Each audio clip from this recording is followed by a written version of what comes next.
So our 1969 Dodge Charger RT SE is almost finished and ready for the grand reveal. This is a stunning example of what the Dodge Charger second generation was all about. Sleek, fast, sexy. Standard 440 Magnum. Hemi 4-speed transmission, 354 Dana 60 rear axle assembly. Absolutely the epitome of that era of car. And the good news is the COVID restrictions are now all lifted in the state of Oregon. This will be the first reveal we've been able to do in 2 years, and it's gonna be epic. The owner is chomping at the bit to get here and get it, and I'm ready to have it finished up. This is gonna be a reveal to remember, I promise.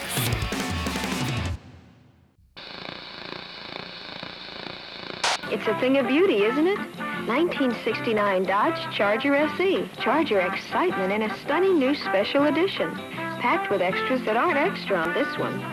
In here, a world of vinyls and leathers and wood grain luxury. A new front grille just for looks, and an optional 440 Magnum V8 just for kicks.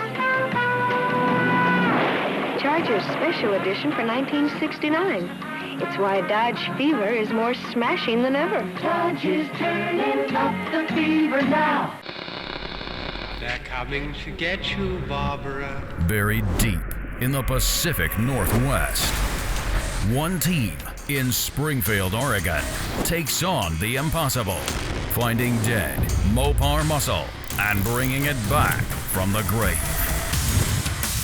Award-winning Master of Mopar, Mark Warman, his cousin Doug, his daughter Alyssa, his best friend Royal, his painter Will, his assembly tech Justin, and the rest of the GYC ghouls are restoring, resurrecting, and recreating some of the fastest, fiercest, and rarest muscle cars on the planet. This is Graveyard Carz. So when the Charger came to us, it was a good, complete car. In fact, it looked like a car. It looked like it would run and drive, but it wouldn't. It had some engine problems internally in it. Now, that car was treated just like all of them. First thing we do is inventory the car, make sure all the parts that are there, and they were for the most part. I think the original carburetor and distributor were gone, but everything else was there. Disassemble the car, bag, inventory, document, photograph. We did all that. After that, we were able to get the car ready to go off to the dipper, which we did. We got it off fairly quickly. When it came back, there was a lot more damage underneath that paint and underneath that filler than I expected. Now, it wasn't terrible. It wasn't the worst car by any means. It did end up needing a lot more attention in the metal shop than I believed it was going to when I first looked at the car. Okay, so just a quick inventory of what we had to do on the body. The rear body panel, tail light panel had to be replaced. Rear valance corners. The trunk floor needed replaced along with both extensions, or drop-offs they call them. Both quarters got replaced on the car. That was the extent of the metal replacement. I do think we ended up doing the main floor in it too. The doors and the fender and the hood and the deck lid, they were actually in pretty good shape, so we were able to just straighten those. They didn't need to be replaced, so those are the original panels that came off of that car. So replacing the metal, repairing the stuff that was on there, it went through the metal shop reasonably quickly. After all the metal is welded on, all they do is hang fenders and the doors, probably for the 10th time, hood, deck lid, square all that sheet metal up. When that's done and you can walk around the car and you've got even gaps, at that point, we were able to kick it over to the mudroom so they could get it smoothed out and ready for Will. Michael did the body work on our Charger. It's the T7 bronze. We haven't done that yet. It's a gorgeous color. Michael's really honed in his skills and does a very good job for us. So when the car comes to us, at that point, we're able to kind of fine tune it, get it primered. Once it's been primered, it'll go out in the tent outside, sit there for a couple of weeks to fully cure. Then we'll bring it back inside and we'll start attacking it with like 320, 400, and then after that, we'll finish it off in 600, because with the super fine metallic, you gotta make sure you have no sand scratches. And the car blocked out great. So we'll finish it off at 600, then at that point, I'll send Brody or Noah outside to get it washed, get it all detailed out so it'll go in the booth, dry, then we can mask it up and paint it.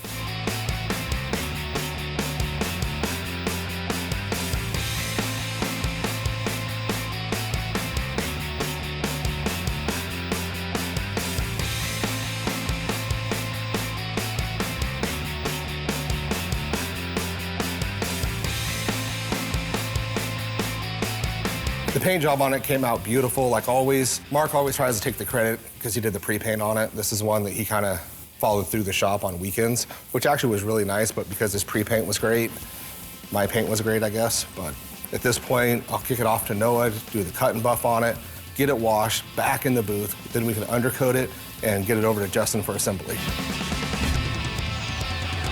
When we got the drivetrain out, overall it was pretty decent and complete. We sent the transmission out to Brewers and had them go through it, and I took care of the engine, rear axle, and front and rear suspension. For the most part, it was a straightforward build-out. The only real problem was what we saw when we took the heads off. Mark and I talked about this at the time. Not exactly sure what caused the rod to break, probably over-revving like the owner said, but it was definitely broken. We were able to save the cylinder and the crankshaft. The owner actually wanted the heavy-duty 6-pack rods installed, which was fine since we needed a rod anyway. Once it was back from the machine shop, I was able to put it all back together. Being it was a 69 440 Magnum, I've done quite a few of them since I've been here. I know the parts it needs very well. Installing the correct detail items is what makes these things come to life. Replica hoses and belts, correct date-coded parts like spark plug wires and coil. Mark found a correct date-coded carburetor from Tony. We sent it out to Scott Smith for rebuild. Overall, everything from air cleaner to oil pan came out great. So really all that catch-up just brings us to where we are now. The car is almost finished, like I had mentioned. The exhaust system still needs to go into it. I think there's some assembly line markings that may need to be done on it and final QC. But for the most part, we're at a point where this car is done and ready for the reveal, or very, very close. We're hoping to do that in the next several weeks. What's unique about this, and it wasn't in the old days, you know, everybody expected to see this grandioso reveal like we've had in the past, but we haven't been able to have people out. I'm not complaining because, I mean, the world suffered a lot more because of COVID than not having reveals, but we've missed them. And so now this is the first time we're gonna be able to do it. And I plan on really rolling out the carpet. I mean, I've done some pretty cool reveals in the past, but I think this one's gonna be spectacular. We got a big reveal coming up, first one in 2 years. Mark uses this opportunity to make it all about him and being a dream maker and hugs and kind of makes himself the center of attention. I don't know what Will is talking about when it comes to reveals. I haven't really been involved in any, but it sounds like a lot of fun. So yeah, I'm excited to see the look on the customer's face when he gets his baby back.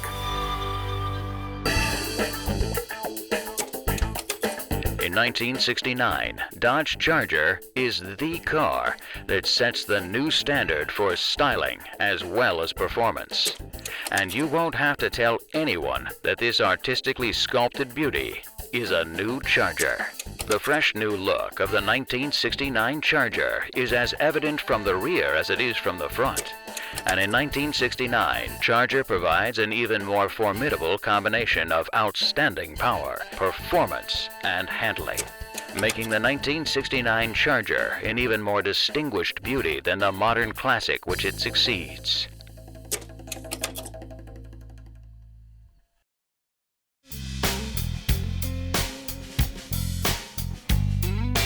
You know, one of the other cars that we're working on, ironically, is also a Charger, 69 Charger, also an RT SE. I just wanted to take a minute while they're wrapping up the car and show you how and what makes this car even more unique than the one we're finishing and delivering. A few seasons ago, we introduced it, 1969 Dodge Charger RT SE 440 automatic power sunroof car. Power sunroof, power window, 6-way seat, air conditioning. This car is the most loaded Charger we've done to date. It's undoubtedly one of only one ever made. I wanted to take a minute and show you what it is that makes the sunroof conversion so unique and how we have to follow every one of those steps if we want it to look the way it did when it left the sunroof manufacturer, which was American Sunroof Company. This is a regular Charger roof interstructure, except that they punched a hole in the roof, put all of the interstructure pieces, the canister, the mechanism, made it a power sunroof car. So the sunroof mechanism on these cars is pretty unique. It's different than today's sunroof cars. Everything was driven with cables. It used a Bosch motor of all things in it. Another thing is this same sunroof basic module you would see in a Porsche, in a Mercury Cougar, anything that got an aftermarket sunroof in it, or supposed to be a factory sunroof. We did cover some of this years ago. Because the only other sunroof car we've ever done was our 1970 Dodge Challenger RTSE. That was a beautiful car. It was plum crazy, houndstooth interior. It was a 440 Magnum car, V21, hood blackout, had a luggage rack on the back and a power sunroof. Back when I was working on the sunroof Challenger, first thing I did was I found an original technical service bulletin. A lot of the pieces are discontinued. So like the cables, I ended up getting new cables from a guy in Australia that made them. I don't remember who it is.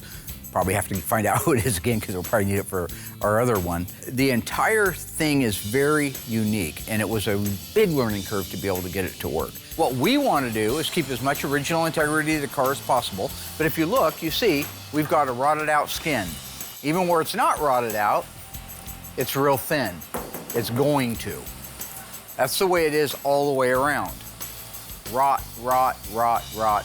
We need a skin. Now this car is a vinyl top car, and the vinyl top cars, they would hold moisture in them. And if they weren't treated properly, if they sat out a lot, which this one was a Texas car, sat out in the weather for years and years, decades and decades, they can rot. Every inch of the roof skin showed signs of erosion. Some of them you could actually see holes right through it. Other ones you could tap on it and you could feel the metal flexing. So it has to have the skin replaced.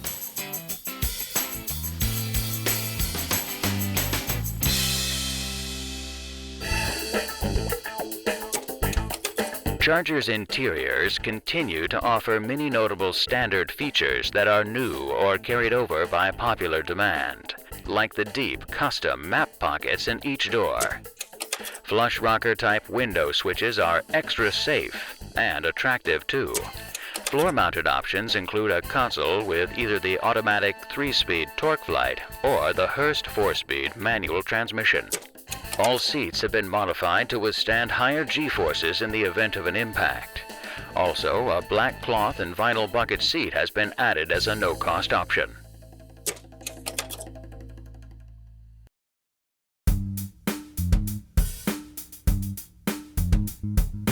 Back when I was working on the sunroof Challenger, I found a Dodge Charger sunroof top. They cut the top right off of the car, had the whole thing with all the pieces in it. I didn't care about the section. I didn't need that. I needed all the guts for our sunroof car because half of those things were missing, the other half were destroyed.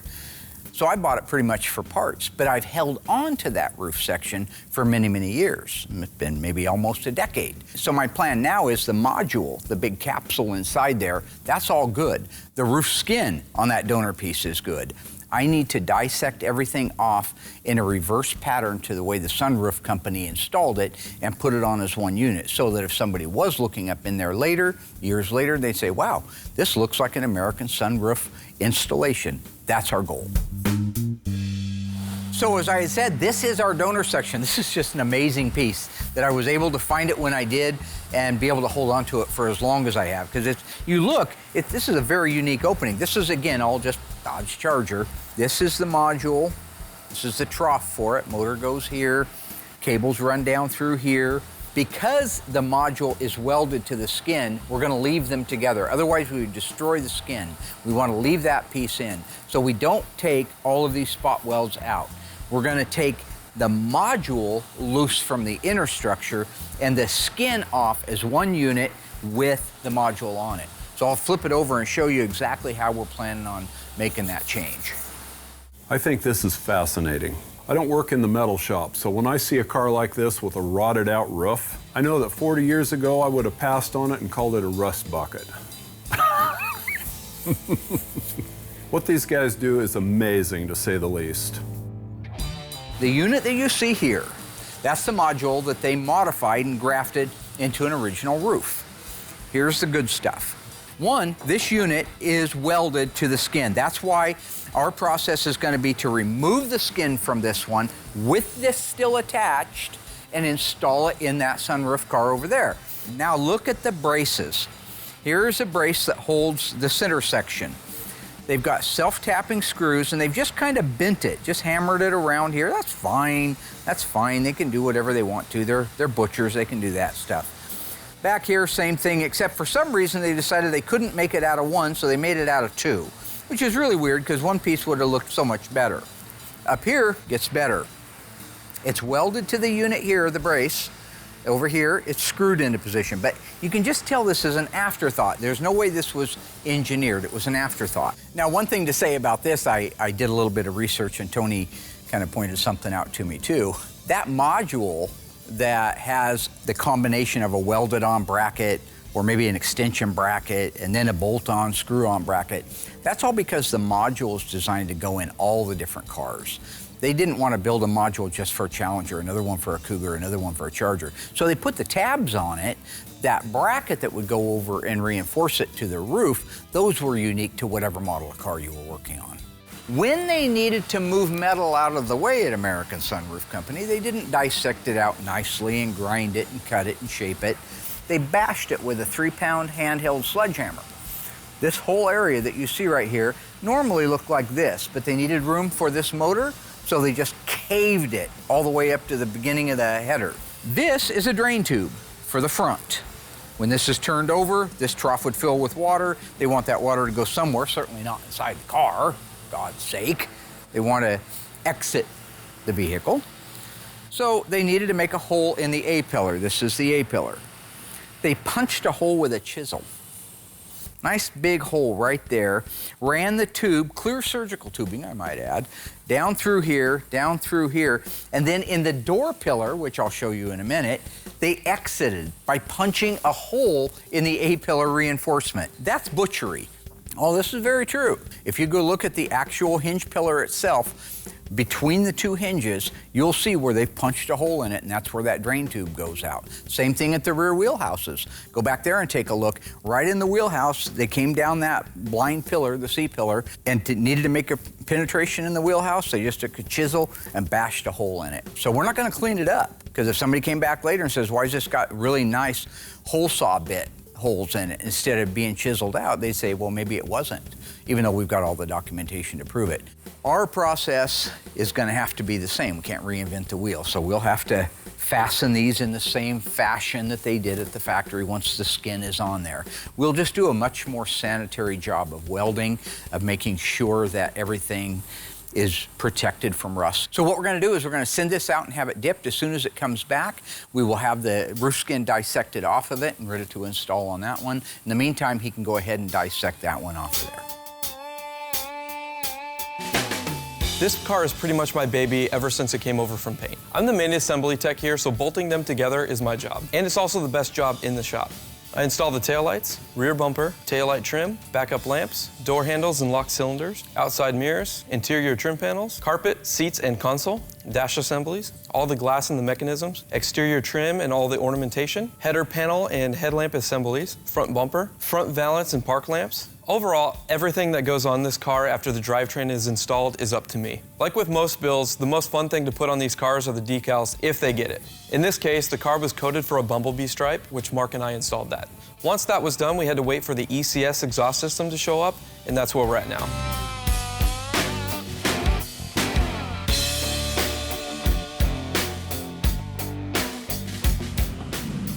When installing the exhaust systems, the first thing I install are the head pipes, and I leave those loose. After that, I install the mufflers and the hangers. So basically, I move my way from the front of the car to the back, and I leave everything loose until I have the full alignment. After I have the mufflers and hangers on, I can install the over-axle pipes. And it's really important to get the correct alignment for the tips. Another reason to leave them loose is the tips clamp to the tailpipe, and they have to align perfectly with the rear valance. For example, if the over-axle pipe or the tailpipe are not in their precise location, then you can't get the right alignment on the tips.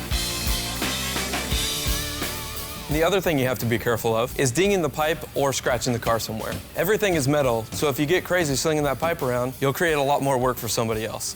If you just take your time and think everything out, it's just a one-person job. When the entire system is installed, they start tightening it from the very front and working their way to the back. That's the way it's done. The last thing to tighten down, of course, is the tips. This car is coded for that. That's N42. All of your 440 Magnums are going to get an N41 dual exhaust, but they don't all get the N42 bright tips. That's an option. You pay extra for that. If it was a California car and a Mission car, it wouldn't have tips on it. They'd be turn downs. This particular car is an N42, so it's gonna look really sweet back there with that chrome rear bumper, the little bezels on the backup lights, just enough chrome for it all to tie together. There's nothing finer than the bottom of a car done right. I just love the final look.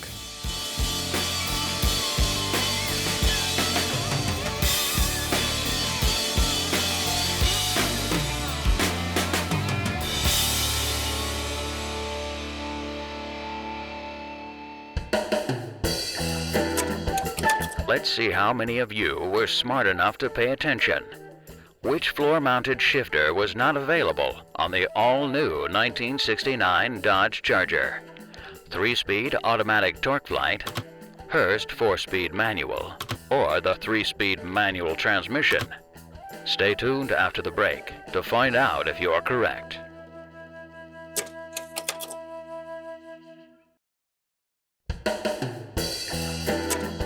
Welcome back. So, are you confident with your answer? Which floor-mounted shifter was not available on the all-new 1969 Dodge Charger? If you guessed 3-speed manual transmission, you win. The rest of you are just plain dumb. The 3-speed manual transmission was standard on most non-RT models. However, it was mounted on the column.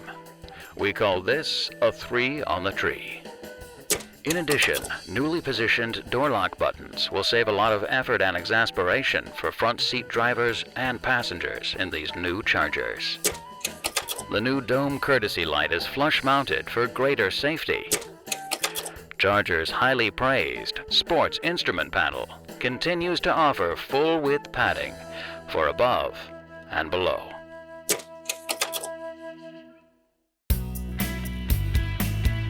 As I mentioned on the sunroof Challenger, it was just an empty shell. You look at it, it's just sitting there on a trailer with nothing else.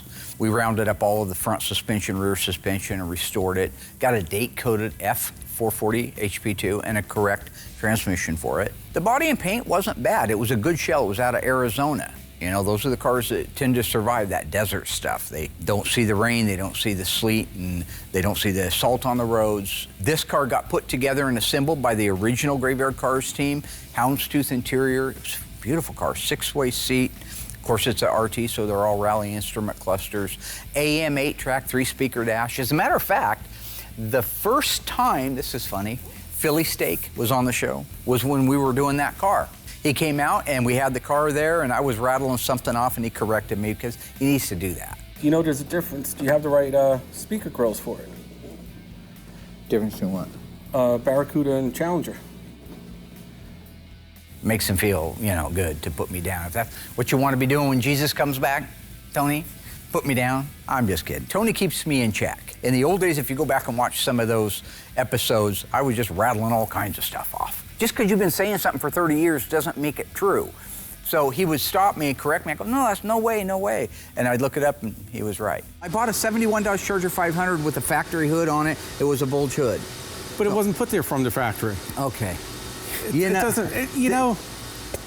Speaking of our plum crazy 1970 sunroof Challenger, I was pleasantly surprised to watch one of the big auctions and that car showed up at it years later.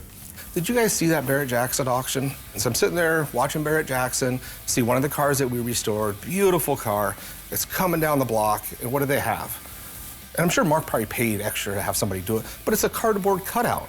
And they had this big, huge cardboard cutout of the ice tray hanging up through the sunroof opening. And it said, as restored on Graveyard Cars. That car did really well. It's absolutely ridiculous. It's all about him again. I think it's over $127,000. My client, when he bought that car, I believe he paid $2,500. And I think the restoration was maybe $30,000. I mean, we were pretty cheap back then. Sorry, folks, prices have gone up since then. And it sold for $127,000. I thought that was just absolutely the coolest thing to be sitting back watching an auction and seeing that come through.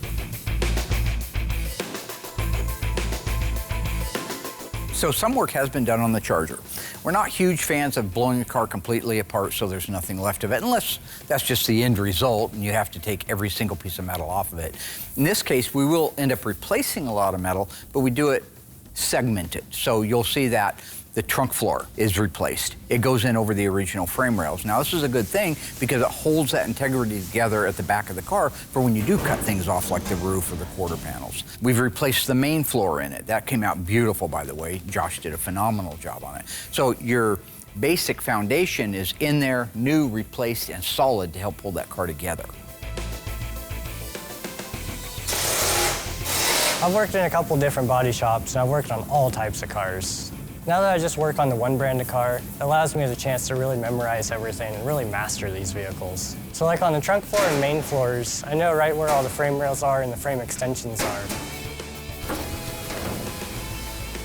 So it allows me to map out everything I need for the plug welds and spot welds.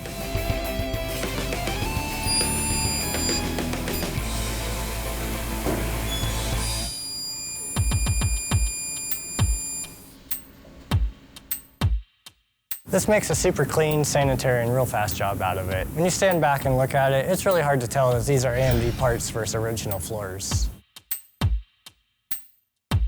So the sunroof charger is now ready to have the skin removed from it, along with the original module. The other unit, the donor unit, is out being dipped. Hopefully by the time they get the skin off of it, everything cleaned up and treated, because they have to treat the inside for rust and preventative things and cavity wax. But by the time all that's done and it's cut and trimmed, we should have back the donor piece so we can get it dissected and installed on the car.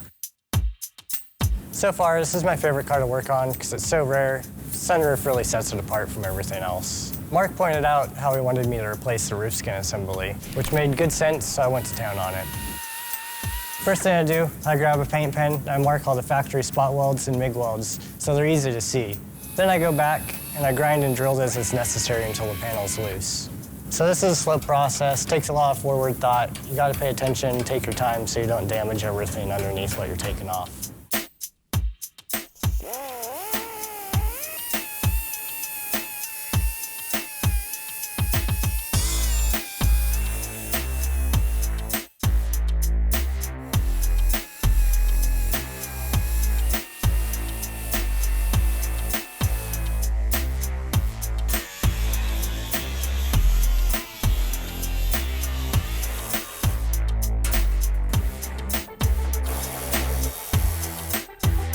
Once all the welds are removed, I can just lift the panel right off the car.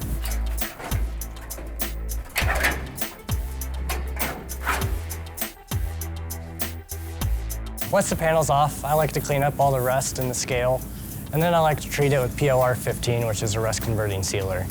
Once it dries, any rust or flaky metal is now protected and solid. So now that the roof skin's all off and all prepped out, as soon as the donor roof comes back from the dipper, I'll get to ready to install it. In the meantime, I'll cut off the used quarters, I'll get those all fit, and I'll put those in place.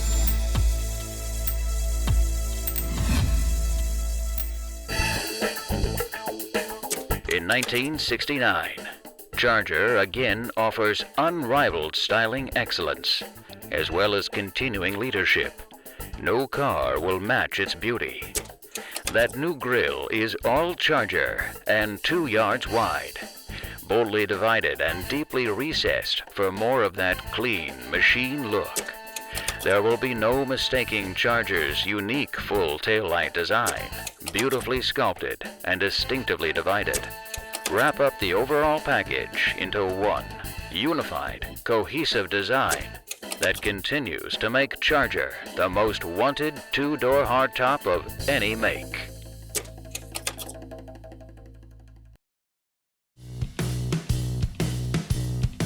All right, with the exhaust system installed and sounding beautiful, this thing is ready for me to call the owner. I am so excited. Like I said, first reveal in 2 years. Guy's coming out from Minnesota. He's been really, really patient with me.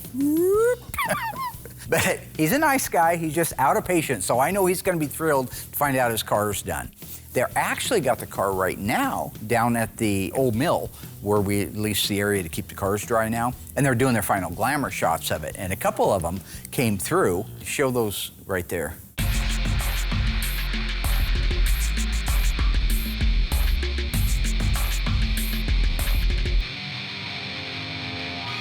Absolutely gorgeous. That car looks amazing, and it's going to be the best reveal we've had in many, many years.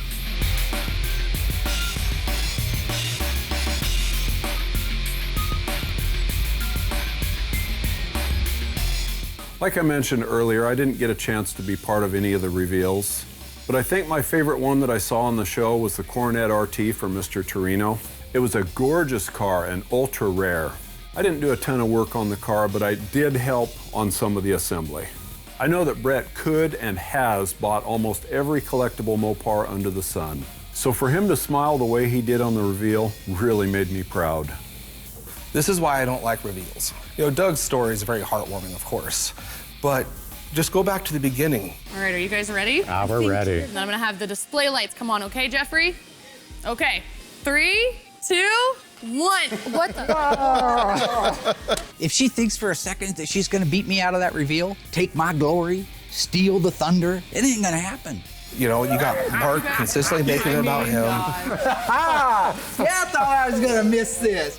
You know, you lose the sentiment value and all of it, and I'm not a fan of reveals. One of my all-time favorite reveals here was Kimberly Cook's 1970 Barracuda. It was really incredible and raw. She actually cried tears of joy. I really connected with Kimberly Cook's reveal for her car. And you can connect with it so well because she lost her father and I lost my father-in-law, and him and I, we watched the show together every single week. And that really hit home for me. Unbelievable. Thank you. You know, look at Kimberly Cook's beautiful car. He takes a great moment, like, hey, here's the original steering wheel that your dad used, which is sentimental and amazing, but then he also makes it about him also. So again, I'm just not a fan of these reveals because it's always about Mark. You know, I'm just trying to make memories here. I didn't know that was a crime. I'm trying to make something special for the people, not for me. This has nothing to do with me. But I guess if you just want to label me a villain and a no-good SOB, then go ahead, Will. That's fine. Let me guess, I killed Kennedy, too. Yeah, I was 9 months old, all right? I can't be a villain all the time. Ding! So my favorite reveal so far was our 68 Roadrunner for Curtis. Beautiful blue-on-blue car, 383 4-speed. Car came out great, absolutely beautiful. And the best part about that reveal, Mark wasn't in it. Is we just sent the car 3,000 miles away, they got it, they recorded it with their phones, and that was it. No reveal. There you have it, folks. 1968 Roadrunner, one owner.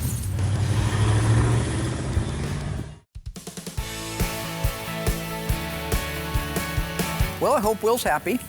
Just received a telephone call. Went up, grabbed it, shouldn't have. It was a little tiny dancer. Mark wants me to work with some of his clients and be his communicator. So, I'm communicating. Told you they're down there doing glamour shots. Told you that, right? Down there doing glamour shots to the car. Asked how it looks. Tiny says he loves it. Who's he? The customer. How is the customer down there looking at my car?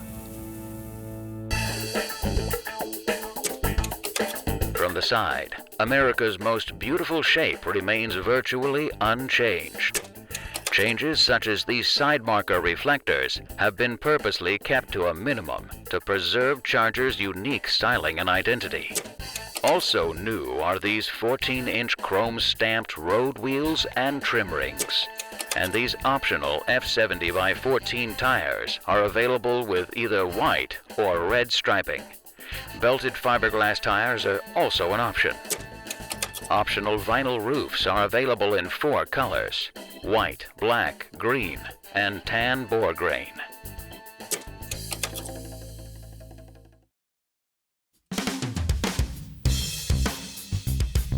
Here's what I don't understand about any of it.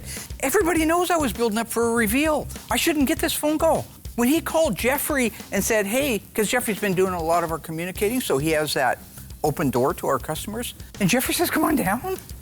I mean, I gotta wonder what's wrong with the little tiny dancer. Hey man, I'm just doing my job. Why Tiny gotta stab me in the back, man? Trying to upstage me. Whatever, man. You're 5 foot nothing, 100 and nothing. Get over it. I'm 5'6". That's average height. Well, for a woman. You know, there's a lot of planning goes into revealing a car.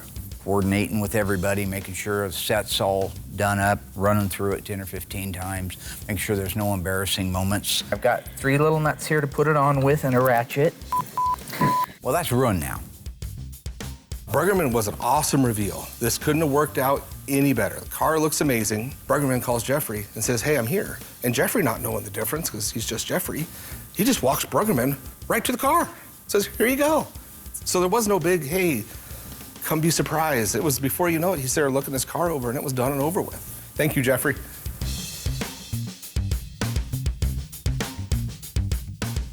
Oh, yeah. Open the hood. Open the hood. That's great. Look around.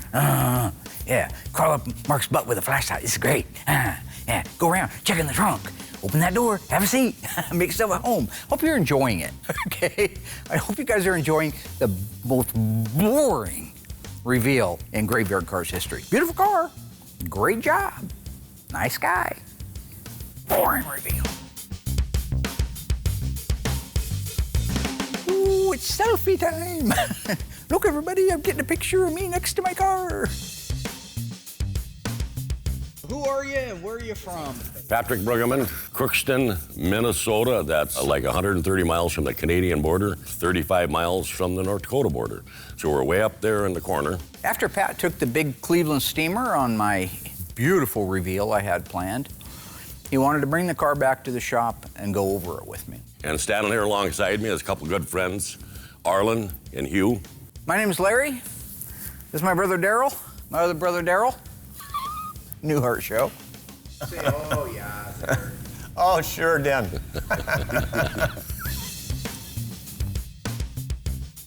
I found the car in an ad way out in Lawton, North Dakota was the place. It was back in 76 or 77. I decided that I wanted to drive out there. I wanted another 4-speed car because my kid brother wrecked my 69 Roadrunner. And so I found this car and I thought, okay, we're gonna go look at it. So we went up there and it was belonged to a school teacher. I cannot remember her name. But the car was purchased for her by her father when she graduated from teaching school. I bought it for $900 originally. And then the car was with us for many years until my wife and I started raising a family, built a new house, family took over. I had to sell the car. And I was never the same after that. It hurt so bad. So finally, I kept after the guy and I kept after the guy, and I wound up getting it back. And I swore it'll never leave again, and it won't. And now she's so beautiful. It's just unreal. I'm not mad, I'm just disappointed. I was planning a magic show. I had the car planning on levitating by using an in-ground lift underneath it, so it looked like it was floating up like something from Exorcist, right? But then spinning it around a little bit, like kind of like Ghostbusters, right? When your car's broke down and it's rusted apart, who are you gonna call? Call Ice Tray. I mean, this was a gala event, like the Oscars.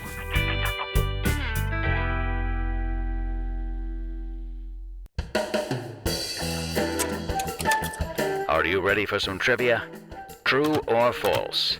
Optional vinyl roofs are available on the 1969 Charger in 3 colors: white, black, and tan boar grain. If you think you know the answer, stay tuned until after the break to find out if you're right.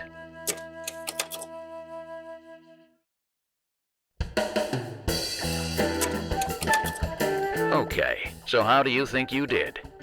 Optional vinyl roofs are available on the 1969 Charger in 3 colors: white, black, and tan boar grain. If you guessed false, you win. All 3 of the colors are available. However, a 4th color, green, was also available. Continued as standard equipment is the popular racing-type gas filler cap with a new flip-up top and the word fuel inlaid across the cover. And with beauty in mind, Charger continues to offer vacuum-operated concealed headlights as standard equipment.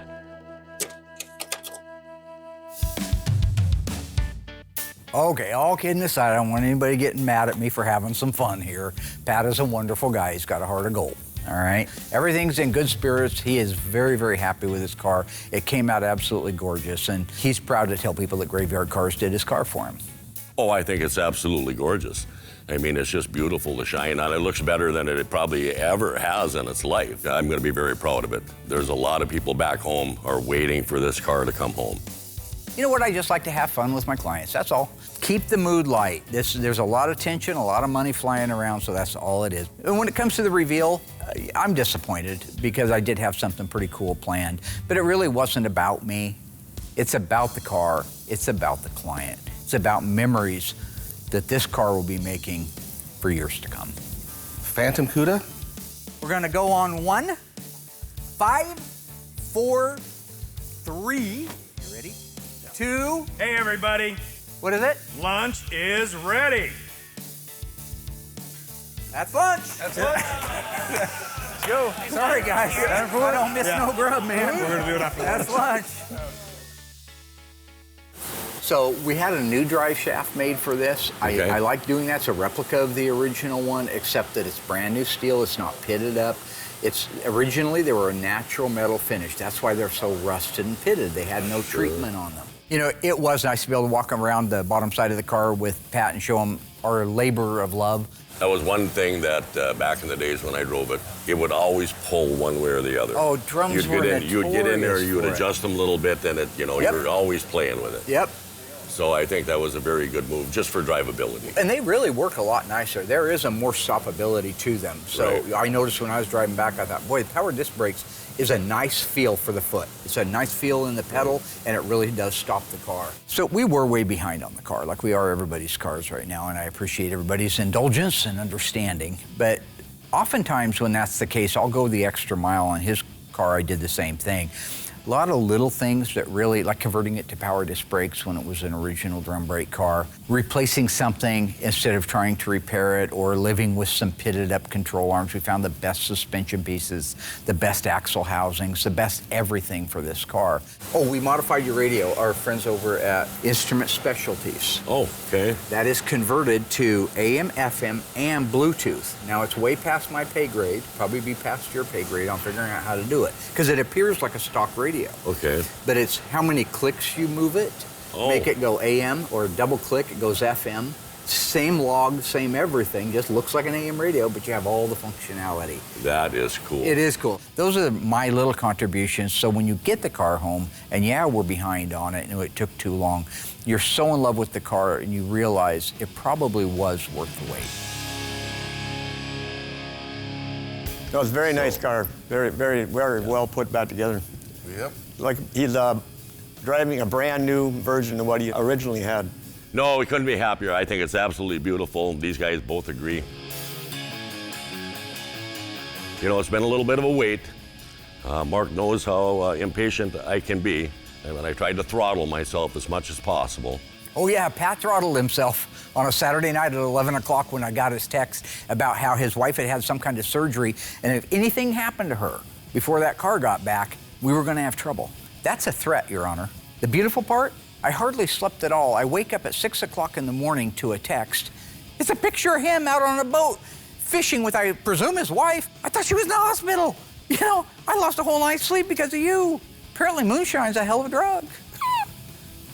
You know, Rick James, crazy, man. I never drank no moonshine. Does it make you bipolar? Yeah, Tiny shaking his head. You're dead to me, Tiny. So you can just... But everything turned out perfect. I couldn't be happier. It is so well worth the wait. I'm beside myself. It's just beautiful. Really happy with it.